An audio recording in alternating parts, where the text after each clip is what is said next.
What is up? Yeah, sorry about the cat butt. Ren decides he wants to be in the middle of everything today. He wants to steal my seat every chance he can get because it's summertime here. It is hot. I'm going to try and tighten this up. I've basically shot this video a few times. I keep getting off on tangents. And, well, it seems like we're already starting off on a tangent with cat butt. But, we'll see how much Ren detours us from today's topic. Which is, I think, something that I absolutely have a bit of a specialty for, since I basically just spent the last year learning how to throw knives. I'm definitely not qualified to teach you how to throw knives, but I can tell you what to expect in your journey on how to throw knives. So, basically, I'm going to be telling you what to expect, what you need, so that way it's going to be faster and easier. Because I basically just spent the last year learning how to throw knives. And, yeah, tell them. So basically the first thing you're going to need is you're going to need some knives to throw. So what kind of budget have you got? Can you afford to buy decent knives, or are we going the route of improvising? Get over here, man. I need to do things. Sorry about that. But we've got from little to ginormous to, something in between. Where'd they go? There's what I'm looking for. You got small, medium, large, sharp, dull, not so sharp. You can, don't even need knives. You can basically take and make something like what I call my bludgeon here. This is just a somewhat pointed tip, and one end is rounded and then kind of beveled, and like I said, this thing's a bludgeon. But if you've got round stock and a grinder, have at it, and you can learn how to control throwing knives with something like this, because the concept for throwing this is the same for throwing knives. You basically need to figure out your balance point, and once you've figured out your balance point, you can throw no spin, you can throw full spin, and then you can do half, with military half. There's just various different ways to go with it. But back on topic. So you need knives. This was the set of knives that I started off with. You can buy these in bunches of a dozen. Basically, you'll get 6 black ones, you'll get 6 silver ones. They're going to come in what looks like a little CD flip case that instead of having leaflets, they've just got pockets for the knives, if you get this brand. But they're a decent start for someone. They are stainless steel, and probably not the best way for a lot of throwers because of the fact that you're starting with a sharpened knife.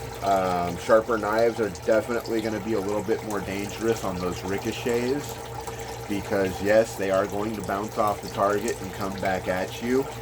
You will get hit by them. Learn how to duck and dodge. Trust me, it will be in your best interest.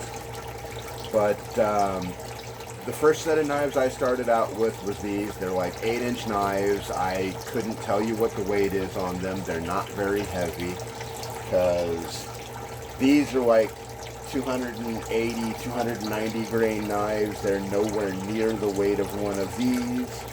I can absolutely assure you of that. But so you got your drop point knife that is really good for pretty much any style of throwing. These will basically work well for anything.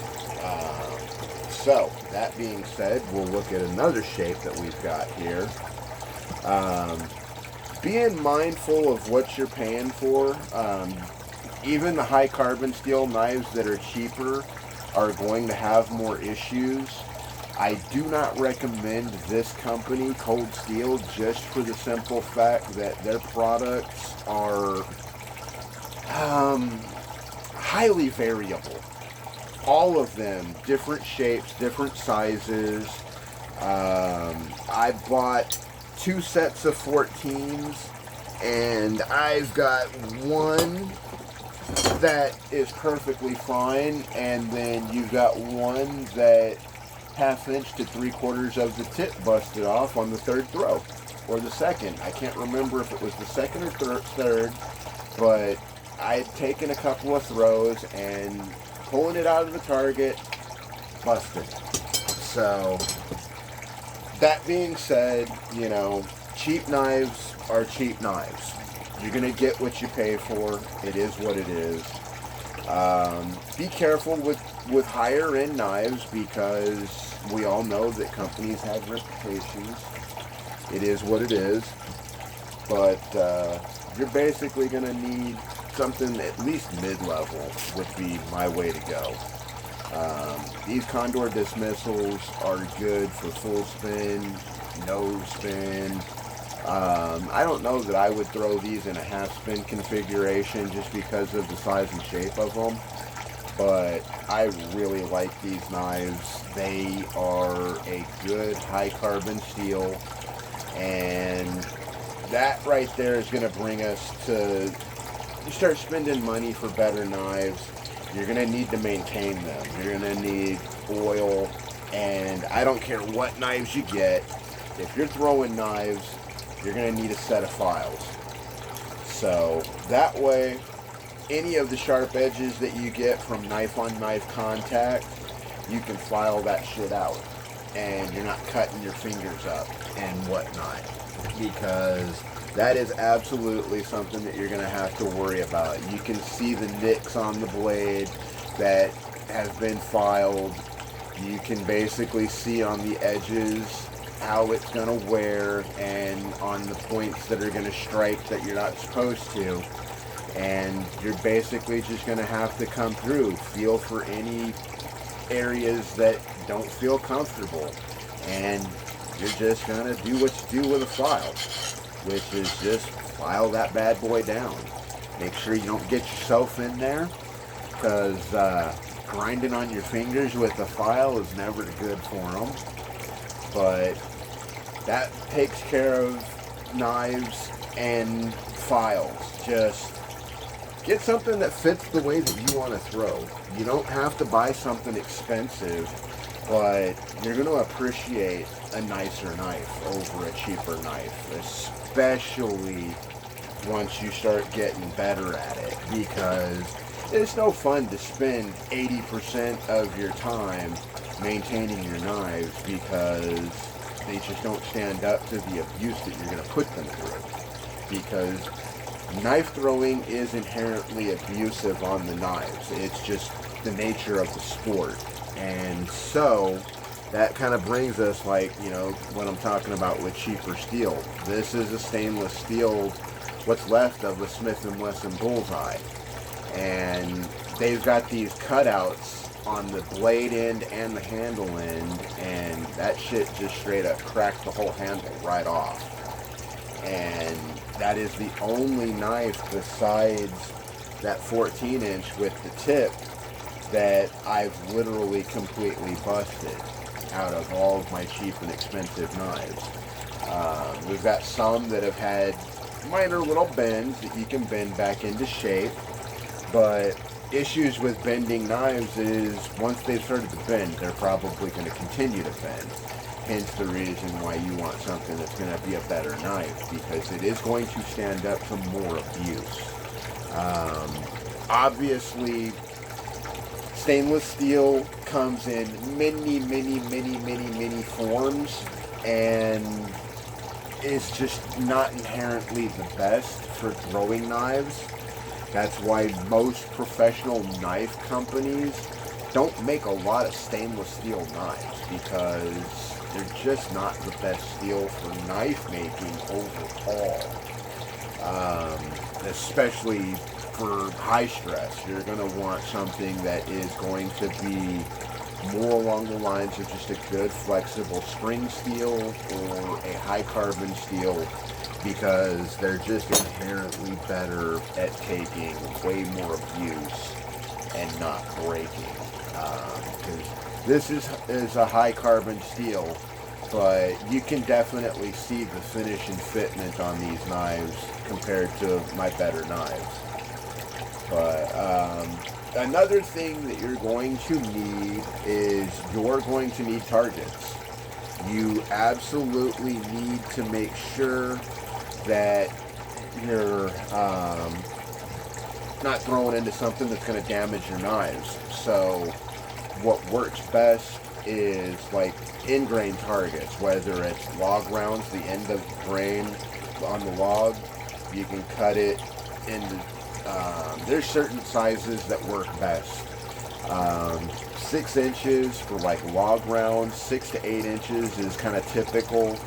Same thing for making block in-grain targets.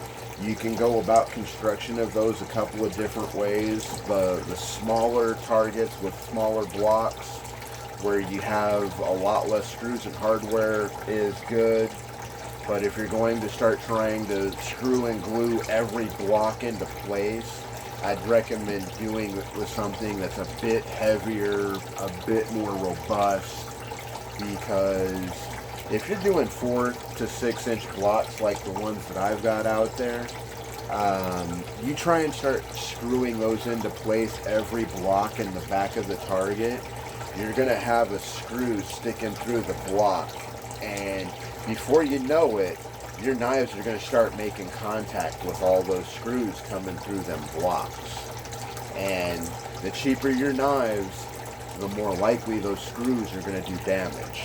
So even with your good knives, do you really want to abuse them by having metal in your targets any more than you have to?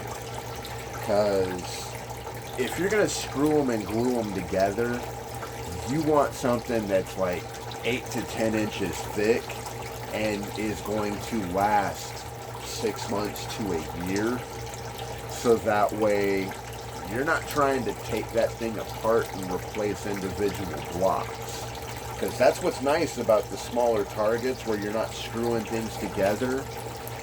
If you've still got several parts of it that are still functional, then you can screw that back together and back up in business with a couple of blocks replaced in it. And all you've got to do is just, if you're using 4x4s, cut the same length of 4x4, stash them off in there, you're back up and running. But it's just plain and simple, man. You get 2x6s, 4x4s, cut them 4 to 6 inches, and you can make a simple block. I try and keep them less than 3x3, because if they're 3x3, they're going to deform less, they're easier to keep tight, and you don't need like super big frickin' clamps to hold them together, because having clamps to put them together will make them much more durable and much more rigid. Just do it smart, do it right. Make sure that when you're putting up your targets, they're not right next to your neighbor's yard, because when that knife goes over the fence, they're not going to like it very much. The other thing is if your target wall is too thin and that knife goes through the wall, they're not going to like it very much. I mean, even the best professionals miss the target. So you need a safe space where you're not going to hit anyone or anything with your blades. Pay attention to the fact that they're going to ricochet. Is there anything in the space that's in danger? Whether it's human, animal, material. That all matters for your targets and your throwing area. We've covered vials, we've covered oil, we've covered targets, we've covered knives. So I guess that basically just comes down to the other thing that you're going to need to do, you're going to get out there, and the first few months, you're just slinging knives. Am I doing it right? Am I doing it right? And then one technique is going to click, and you're going to start getting decent with it. Once you figure out a technique and you find someone that teaches the way that you need to be taught, whether it's a video, an instructor, a book, whatever the case may be, once the styles start clicking, you're good to go. The other things that you need to think about, are you doing this just purely for a hobby? Because if you're doing it for a hobby, then full spin, half spin, those are definitely things that not to worry about. But if you're trying to learn how to throw knives for self-defense and for the sake of knowing how to protect yourself and those around you, then you're going to want to learn full spin, and you're going to want to spend a lot more time focusing on that, because full spin is definitely going to be the way to go. I mean, I've seen a professional dude that's out 30 feet and hitting with hard power. And I don't care how good you are with the gun. Someone throws a knife at you with the kind of power that this guy throws at 30 feet with the right knives, you're not going to be shooting. You're not going to be doing a damn thing except trying to pull a knife out your belly, wondering where the hell it came from if you didn't see it.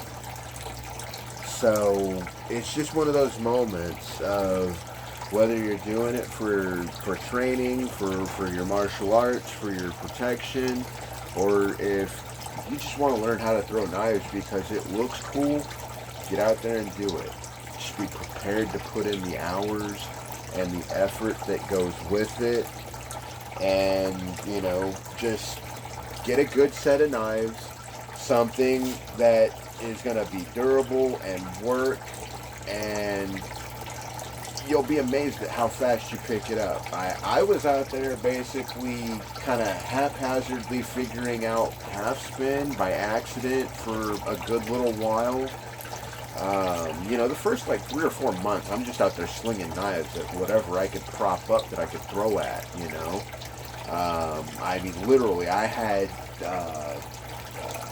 the first couple of months, I literally had pallets with freaking plywood and whatever scrap flat wood I could get my hands on strapped to that plywood and pallets, and was throwing at it. I finally figured out how to make end grain targets, and that made it even better.